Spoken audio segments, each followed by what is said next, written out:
biológica o bioequivalencia. Esta es la más importante. ¿Por qué?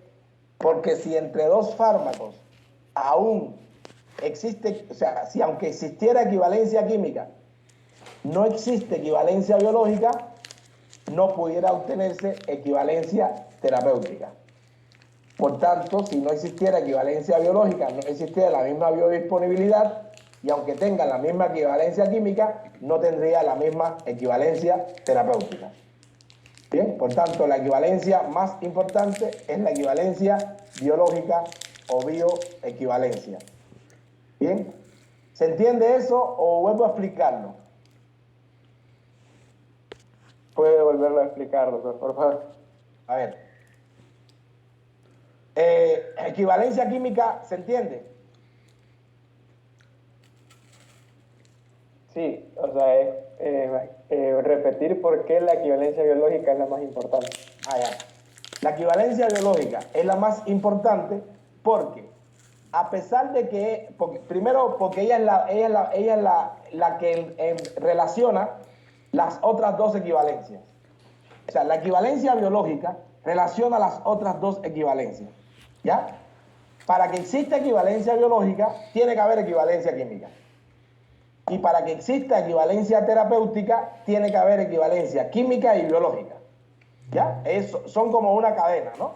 Para que exista equivalencia química, tiene que haberse desarrollado un proceso en el cual a cada uno de los medicamentos le hayan puesto la misma cantidad de principio activo, o sea, el mismo principio activo y la misma cantidad. O sea, que la equivalencia química depende del proceso de producción. La equivalencia química. ¿De qué depende la equivalencia biológica? De que haya equivalencia química. ¿Ya? Esta depende de esta. ¿Bien? La equivalencia biológica quiere decir que dos medicamentos que contengan el mismo principio activo, la misma cantidad, y que tengan entonces los mismos procesos, de la misma manera, los procesos de farmacocinética, liberación, absorción, distribución, metabolismo y excreción ocurran de la misma manera y se pueda obtener una palabra importantísima, que se pueda obtener la misma biodisponibilidad. ¿Ya? Y después, si hay equivalencia biológica, pues entonces, cuando se le da a la persona, pues entonces la persona tendrá bioequivalencia terapéutica, que es que cuando se administra uno u el otro medicamento, la persona tenga la misma eficacia y los mismos efectos indeseables o reacciones adversas medicamentosas. ¿Ya? Entonces, ¿por qué es más importante la bioequivalencia biológica? ¿Por qué es más importante? Porque sin bioequivalencia biológica nunca podremos obtener equivalencia terapéutica. Sin equivalencia biológica nunca se podrá obtener equivalencia terapéutica, porque aunque exista equivalencia química, que es importante para que exista equivalencia terapéutica, y no existe equivalencia biológica, no se va a obtener la equivalencia terapéutica. Por tanto, la equivalencia terapéutica, que es importantísima, porque al final queremos saber qué le va a pasar al paciente en cuanto a efectos positivos y negativos, ¿ya? Para que esta exista, tiene que existir esta. Y la química no es la más importante porque incluso existiendo esta y no existiendo esta tampoco pudiera existir. A pesar de que para que exista química, para que exista terapéutica, tienen que existir las dos anteriores. Pero existiendo la química y no existiendo la biológica, no hay terapéutica tampoco. Por tanto, la que determina la equivalencia terapéutica al final es la equivalencia biológica. Por eso es la más importante. ¿Se entiende ahora? Sí, doctor, gracias. Bueno, es un poco abstracto, pero si lo ven como una cadena, ¿se entiende? Bien, entonces, yo les había comentado que los fármacos genéricos, habían genéricos intercambiables y genéricos no intercambiables. Para demostrar que un genérico es intercambiable, tiene que hacerse pruebas de intercambio, y en esas pruebas de intercambio se hacen pruebas de equivalencia y se considera que un fármaco intercambiable es un fármaco equivalente farmacológico o equivalente farmacéutico. ¿Ya?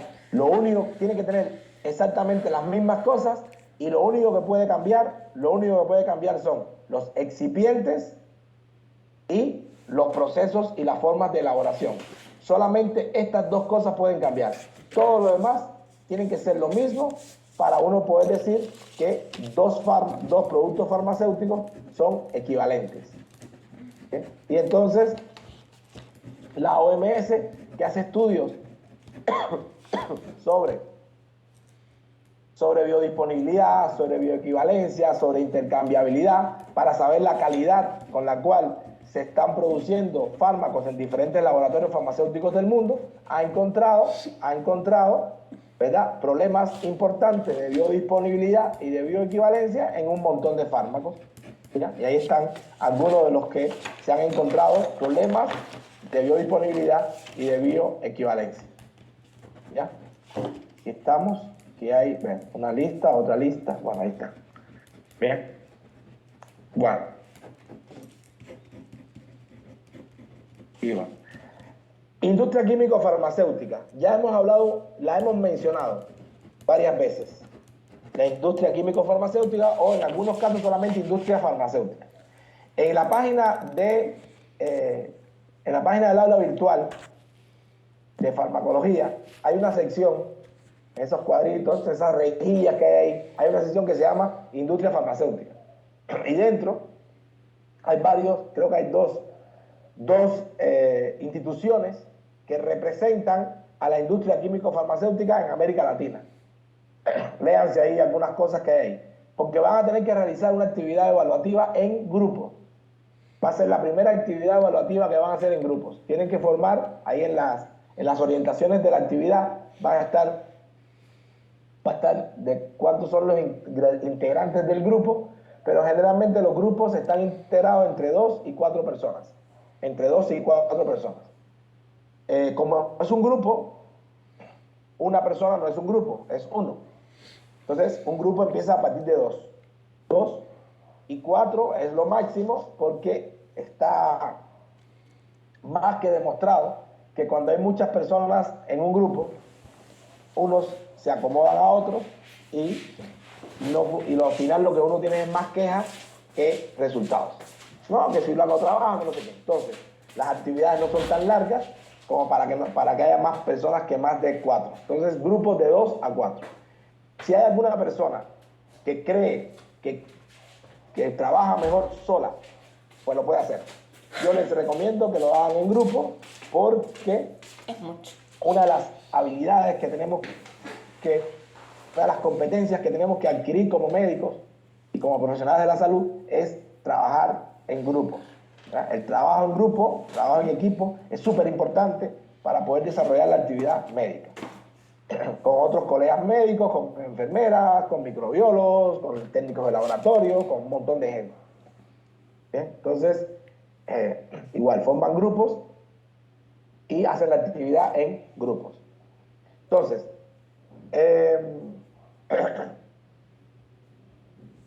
industria química, van a hacer una actividad sobre industria químico-farmacéutica, ahí verán las preguntas que les voy a hacer sobre eso, y ya les comenté que existe ahí en el aula virtual una sección que es sobre industria químico-farmacéutica. No hay tantas cosas, no hay tantos recursos ahí, pero por lo menos para que entiendan más o menos qué es la industria químico-farmacéutica en América Latina. ¿Ya? Entonces, funciones de la industria químico-farmacéutica y funciones del gobierno en relación a los medicamentos, a los fármacos y medicamentos. Miren, la industria, hay 6 grandes funciones en relación al proceso de los fármacos y medicamentos. Las funciones son innovación, investigación, producción, innovación y desarrollo. Ahorita la palabra desarrollo está como de moda, o desarrollo e innovación y desarrollo, o desarrollo e innovación, investigación, producción, comercialización, normalización y control. ¿Ya? Generalmente Se distribuyen así las actividades. La industria químico-farmacéutica se dedica a innovación, investigación, producción y comercialización de productos químicos y farmacéuticos. Y los gobiernos se dedican a la parte de normalización y de regulación y control. ¿Ya? Normalización y control. Hay países, esto es, en Honduras es así, ¿ya? Hay países donde el gobierno participa en alguna de estas actividades. Y el gobierno tiene empresas que se dedican a la innovación, la investigación, la producción y la comercialización de productos químicos farmacéuticos. Hay algunos países en que eso ocurre, sobre todo países donde tienen un sistema centralizado de gobierno. ¿Ya? Bueno, entonces, pero de manera general, en la gran mayoría de los países, entre ellos Honduras, ocurre así. La industria químico-farmacéutica se dedica a esto y el gobierno se dedica a esto. En el caso de Honduras específicamente, hay muy poca innovación y desarrollo, muy poco, y hay muy poca investigación. En las empresas químico-farmacéuticas de Honduras hay muy poco o casi ninguna innovación y desarrollo y hay muy poca investigación. Generalmente se dedican los laboratorios, las empresas farmacéuticas de capital hondureño, generalmente se dedican a la producción y a la comercialización. ¿Ya? Producción y comercialización. En el caso del gobierno, pues, se dedica a normalización y control. ¿A través de qué el gobierno hace esto? Lo hace muy mal, ¿bien? En Honduras lo hace muy mal, pero lo hace a través antes lo hacía a través de una dirección que existía en la Secretaría de Salud.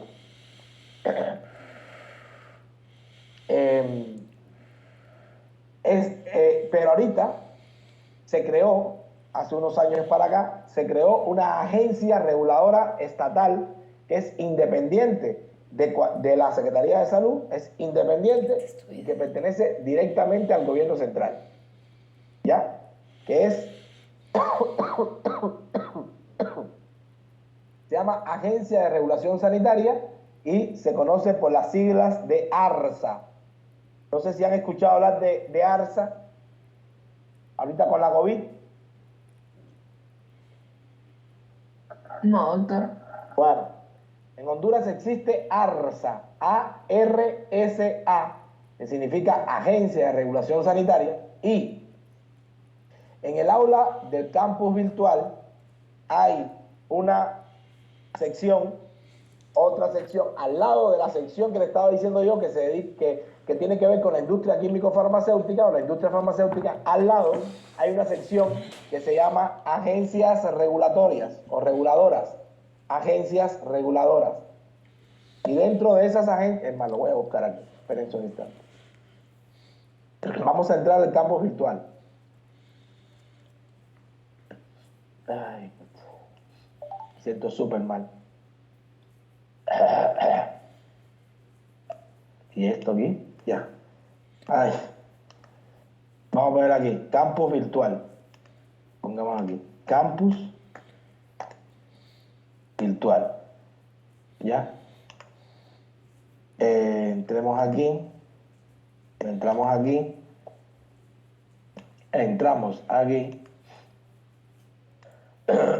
Esto tienen que hacerlo a menudo, muchachos. Tienen que entrar al campus virtual. Ahí está. Entonces, buscamos las secciones. Aquí están las secciones. Miren lo que yo estaba comentando. Hay una sección dedicada a la industria farmacéutica. ¿Ya? Y hay una sección dedicada a las agencias de regulación. Bien.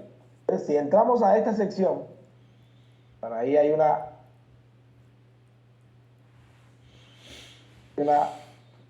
explicación ahí. Aquí, ¿ya? Miren que cuando ustedes ven este icono en un recurso, quiere decir que esto es un hipervínculo. ¿Bien? Si usted entra a este hipervínculo,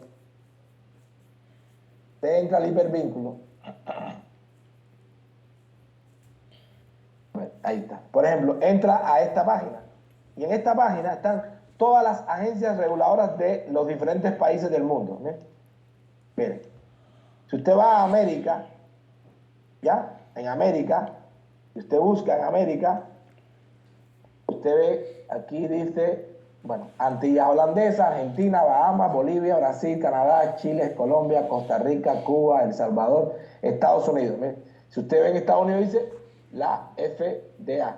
Si usted entra ahí, llega a la página de la FDA. Bien, pero si seguimos buscando, llegamos a la H, y dice Honduras, Agencia de Regulación Sanitaria. Esto antes de crearse la Agencia de Regulación Sanitaria, o ARSA, lo hacía la Secretaría de Salud. ¿Ya? A través de la Dirección de Vigilancia Sanitaria, regulaban los fármacos y medicamentos. En este momento lo hace la ARSA. Si usted le da aquí, le da un clic, va a la página de la ARSA. Aquí está el logo, miren. ARSA, Agencia de Regulación Sanitaria. Bien, y ahí están todas las cosas que hace la ARSA. ¿Ya? Aquí. Miren, entre las cosas que hacen es los registros sanitarios. No se puede vender ningún fármaco, no se puede importar, ni distribuir, ni vender ningún fármaco en Honduras que no tenga un registro sanitario dado por la ARSA. Si usted se mete aquí en ver más, sale cuáles son los requisitos para, bueno, me manda a una... Ay. ¿Dónde está? ¿Dónde se metió? También regula los productos cosméticos, los productos plaguicidas, los productos higiénicos, todo eso lo regula. Pero los alimentos y bebidas también lo regula, tienen que tener regulación. Y los productos farmacéuticos, ¿eh? Aquí está. Si usted le da ahí está. Yo no voy a darle porque me va a complicar la vida. Bueno, entonces, la ARSA. También en esa misma sección, además de estar todas las agencias de regulación, yo más abajo les pongo específicamente un enlace a la Administración de Alimentos y Drogas de los Estados Unidos. También le pongo un enlace a la EMA, que es la Agencia Europea de Medicamentos, y también les pongo un enlace a la ARSA. ¿Ya? De hecho, el quiénes somos, miren cómo está en la página web, miren lo que dice. Bienvenidos, dice. Bueno, y después le pongo un enlace, ahí también en esa misma sección le pongo un enlace al Sistema de Información de Farmacovigilancia Centroamericana, de la cual vamos a hacer, cuando hablemos de farmacovigilancia, vamos a hacer una actividad evaluativa y van a tener que entrar a esta parte que está en esta sección, que se llama FACEDRA, ¿verdad? Que es el portal regional de notificación de sospechas de reacciones adversas a medicamentos de uso humano en Centroamérica. Todo eso está en esta sección que se llama agencias de regulación. Bien, bueno, sigamos con la... Entonces, estas tareas, estas actividades de normalización y control las hacen en Honduras el gobierno a través de una agencia especializada que se llama ARSA, Agencia de Regulación Sanitaria. Las dos más importantes agencias de regulación sanitaria del mundo son la FDA de Estados Unidos y la EMA de Europa. Bien, y esto, bueno, en la tarea que yo les voy a indicar, por equipo, por grupo, ya veremos que una de las cosas que van a investigar es cuáles son los laboratorios farmacéuticos o las empresas farmacéuticas que existen en Honduras de capital hondureño, o sea, son empresas farmacéuticas hondureñas, y también en Honduras existen empresas farmacéuticas de capital extranjero. O sea, hay laboratorios que son de empresas extranjeras. Bien, comercializan productos en Honduras. Bien, características de la industria químico-farmacéutica en general.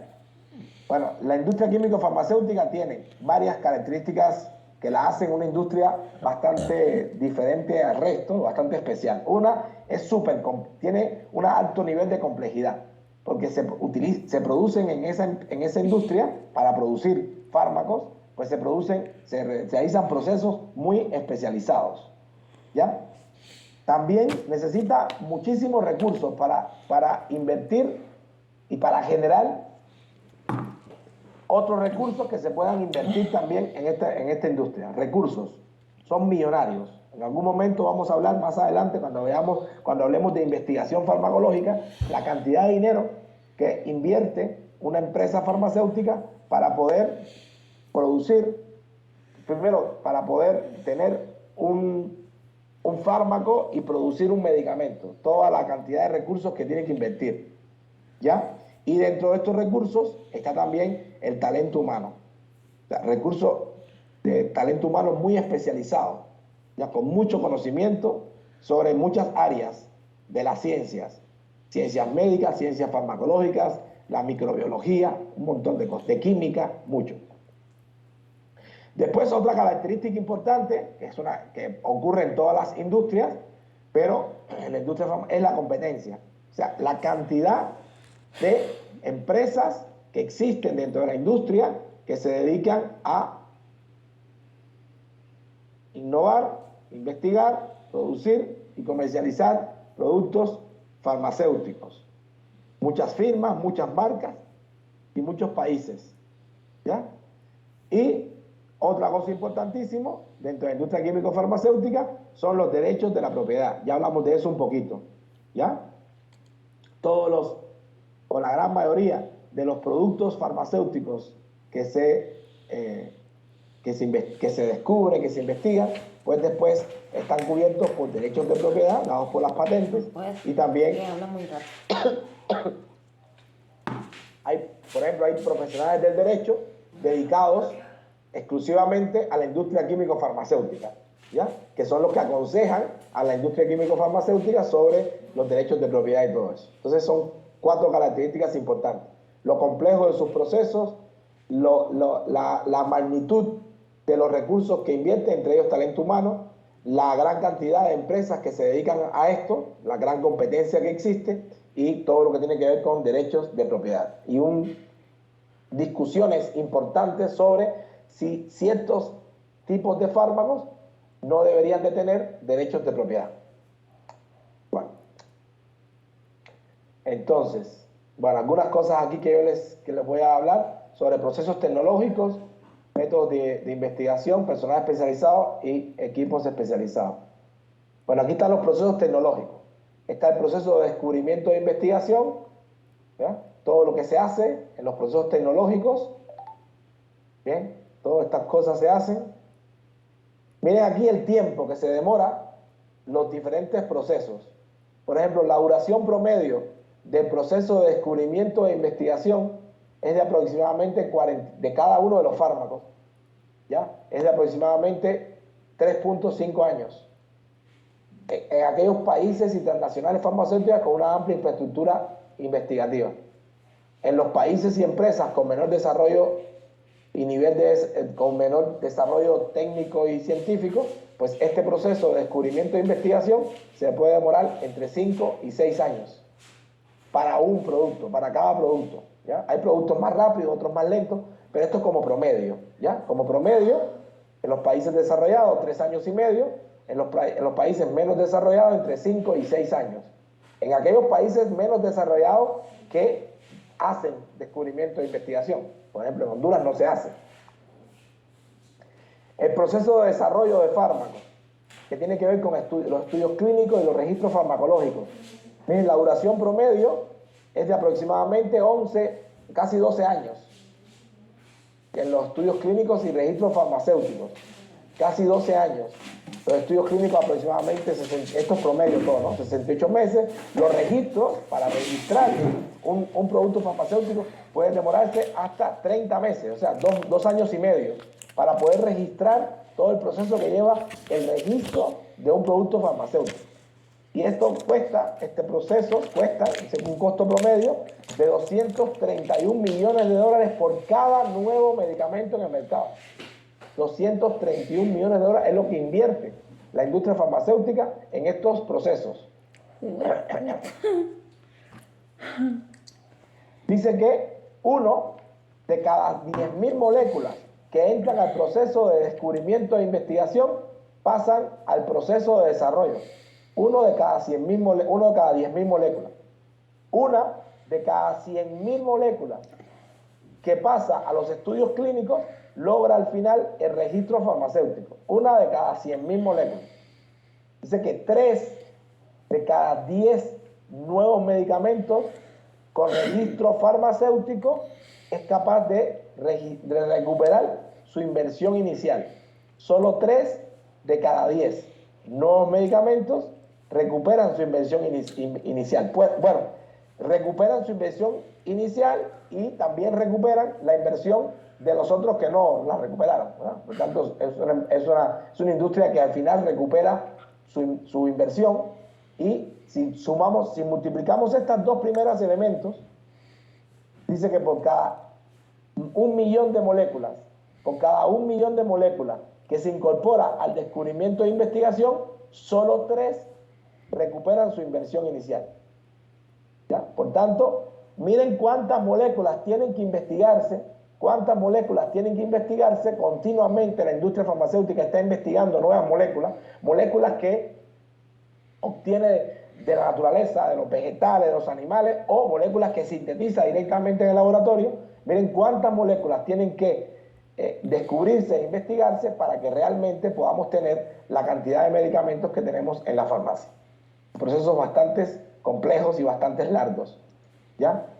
Generalmente se hace el método que se usa para diseñar fármacos es diseño al azar, generalmente. Pero en los últimos tiempos se ha empezado a utilizar el diseño inteligente y racional de medicamentos. Bien, yo creo que les expliqué en alguna clase inicial sobre esto. ¿Qué cosa es el diseño al azar? Bueno, se tienen moléculas que se obtienen de la naturaleza, de animales, de vegetales, de minerales, o se sintetiza una molécula en el laboratorio, y una vez teniendo la molécula, se empieza a razonar y a pensar cómo se podrá utilizar esta molécula en resolver un problema de salud de las personas. En el caso del diseño inteligente y racional de los medicamentos, también se llama este diseño inteligente y racional, también se llama diseño basado en la estructura molecular del receptor, o diseño basado en la estructura molecular de la diana farmacológica, es de atrás hacia adelante. O sea, se tiene una enfermedad desde el punto de vista fisiopatológico, bioquímico, se investiga cuál es el problema que tiene y el origen de esa enfermedad, cuál es la causa de la enfermedad, dónde está el daño a nivel del organismo para que esa enfermedad se pueda producir. Si hay un daño en un receptor, en una enzima, en una molécula, se investiga eso. Y una vez teniendo la estructura de esa región del organismo dañada, pues se sintetiza una molécula que se puede unir a esa estructura y puede resolver el problema de salud. Eso se llama diseño inteligente y racional, para el cual es mucho más costoso que el diseño al azar. Este diseño es mucho más costoso. Bien, aquí están los pasos del diseño inteligente y racional. Aquí están los pasos, en parte de conocer la base biológica de la enfermedad o el trastorno, conocer los mecanismos anatomofisiológicos, anatomofisiopatológicos normales y los alterados, y se diseña la molécula. Esos son los pasos. Y se utilizan diferentes métodos de estudio y herramientas de estudio que son muy costosas.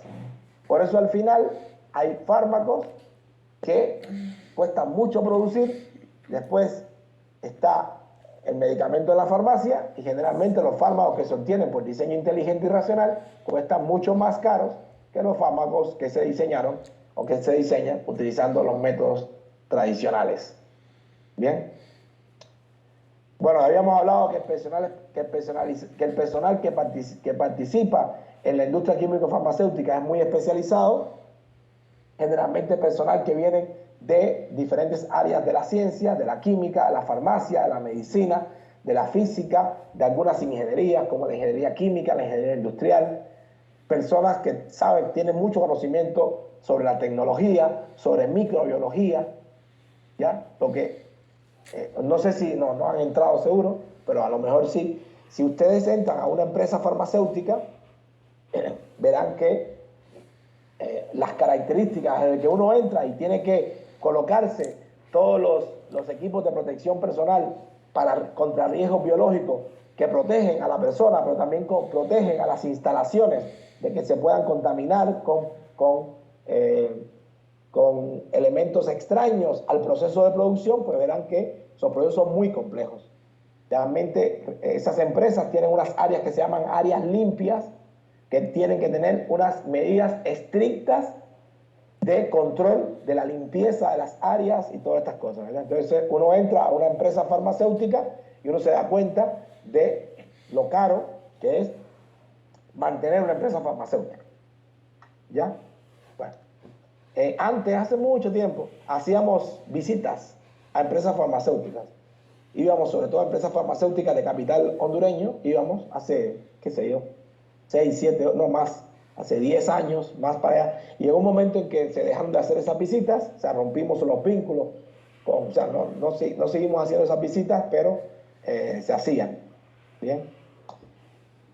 Equipos especializados, otras cosas que habíamos mencionado, se utilizan equipos, desde equipos muy especializados, equipos de laboratorio, hasta equipos de producción, ¿verdad? Y ahí están algunos nombres de estos equipos: balanzas analíticas, pHímetros, aparatos de determinación de puntos de fusión, termómetros, humedad, determinación de humedad, potenciómetros, polarímetros. Estos no son tan, estos son más o menos caros, pero estos son súper carísimos. Los espectrofotómetros, infrarrojos, ultravioletas, los cromatógrafos también son carísimos. Bueno, cualquier equipo, un equipo de estos puede costar millones de dólares. ¿Bien? Entonces la inversión de la industria farmacéutica es bastante importante. Y bueno, aquí terminamos toda esta parte introductoria, ¿ya? Y vamos a todo lo que queda de los temas que vamos a ver desde el miércoles hasta que se acabe el primer parcial, está resumido en esta diapositiva. Bien, vamos a ver, a partir del miércoles vamos a estudiar todos estos elementos distribuidos en unas cosas que yo les pongo fases. ¿Bien? 4 fases importantes. La fase clínica, que yo le llamo fase clínica inicial y fase clínica final.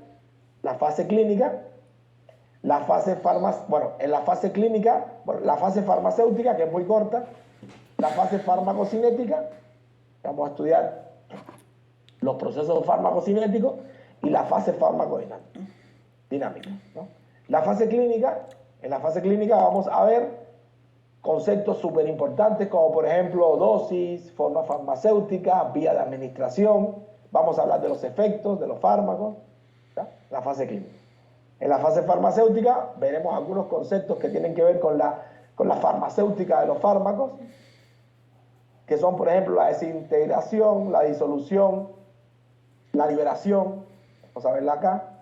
Vamos a hablar de la fase farmacocinética, de la absorción, la distribución, el metabolismo. Y miren, esta diapositiva va a estar muchas veces repetida. Esta diapositiva va a estar muchas veces repetida porque en muchas otras diapositivas, esta diapositiva va a estar chiquitita, puesta aquí arriba.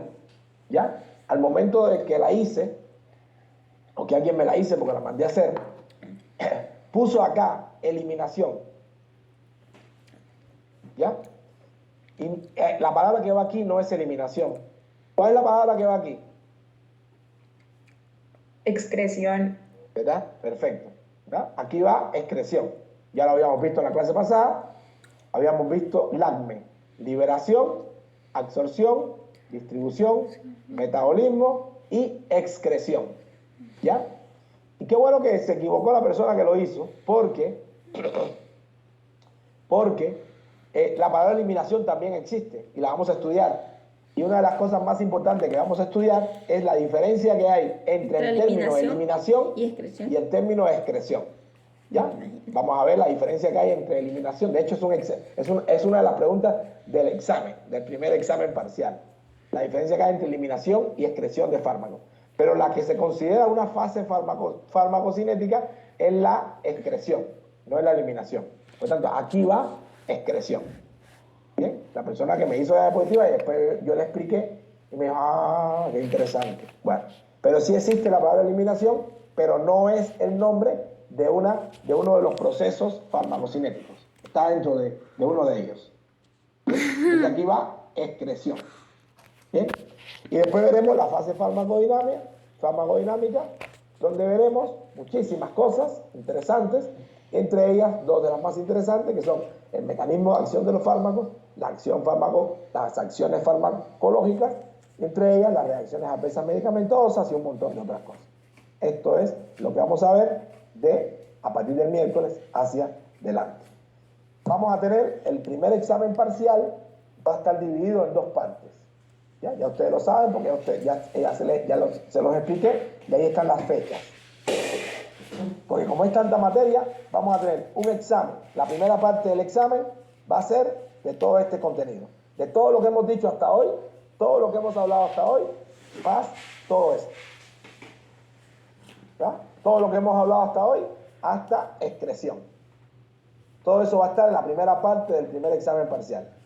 Y después vamos a tener la segunda parte del primer examen parcial, donde vamos a ver todo de aquí hacia adelante. ¿Ya? Y así el examen le sale más fácil de responder. ¿Bien? Entonces, hasta aquí, muchachos, dudas, comentarios, aclaraciones.